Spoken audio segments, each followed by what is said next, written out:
Seanca parlamentare është shoqëruar me tensione dhe replika të forta politike mes kreut të Partisë Demokratike Sali Berisha dhe deputete socialiste Elisa Spiropali në një debat që preku dhe raportet brenda Partisë Socialiste. Nga foltorja e kuvendit, Berisha komentoi zhvillimet dhe përplasjet e brendshme në mazhorancë, duke u referuar mënyrës së ndryshme se si sipas tij kryeministri Edi Rama trajton figurat caktuara politike brenda Partisë Socialiste. Ai përmendi konkretisht Belinda Ballukun dhe Elisa Spiropalin, duke ngritur pyetje ironike mbi raportin e tyre me kreun e qeverisë.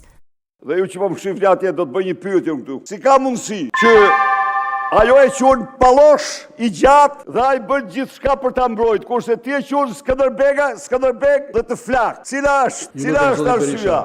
Deklaratat e Berishës sodën në reagime të menjëhershme nga Elisa Spiropali, e cila u kundërpërgjigje ashpër nga foltorja e kuvendit. Ajo akuzoi liderin demokrat se mbaj një qëndrim kontradiktor ndaj sistemit politik, duke e paraqitur njëkohësisht si denoncues i tij dhe si garantues i funksionimit të tij.